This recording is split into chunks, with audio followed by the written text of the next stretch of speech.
لكم موضوع اسماء الاشاء والكم الفاضي ده. تمام. انا كنت رايح مع امي السوق وانا صغير. تمام. وبعدين واقف كده بلعب طبعا في التراب كده وانا واقف كده، وامي كانت بتشتري ايه؟ طماطم اللي هي غلي دلوقتي بقت ب 50 جنيه، ماشي؟ وبعدين فبقول لماما ايه؟ يا ماما في كلب جاي من بعيد اهو يا ماما اهو. تقول لي لا ما تخافش. كلب جاي من ايه؟ هو كان كام كلب؟ يا ماما ازاي؟ ماما اصلها من المنوفيه ما تعرفش عربي. ماما المنوفيه تعرف، فلازم اقول لها بالايه؟ بالانجلش. يا ماما وات؟ مين اللي قالت لي كده؟ وات؟ انا تشخط فيا بالانجليزي ماما، ماشي؟ قلت لها ذات يعني ايه؟ كلب ايه؟ بعيد، واحد بعيد. قلت لي ما تخافش ما تخافش. على رايك يا ماما. قعدت اعمل كده والعب في التراب، فجاه بصيت لقيته ايه؟ يا ماما قالت لي وات؟ امي منين؟ من المنوفيه ما تعرفش عربي. وات؟ قلت لها ذيس. هو في الاول كان ايه؟ ذات. دلوقتي بقى ايه؟ عشان قرب مني. كم كلب هو؟ واحد.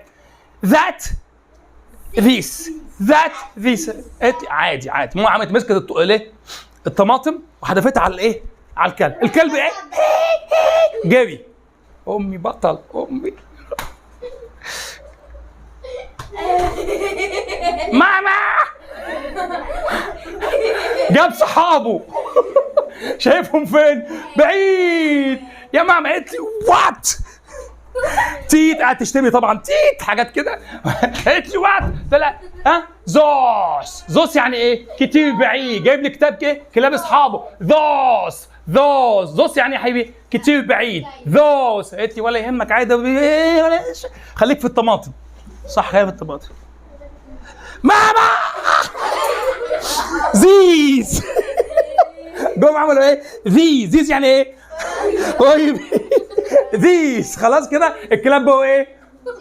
قالت لي ايه بقى؟ امي قالت لي ايه؟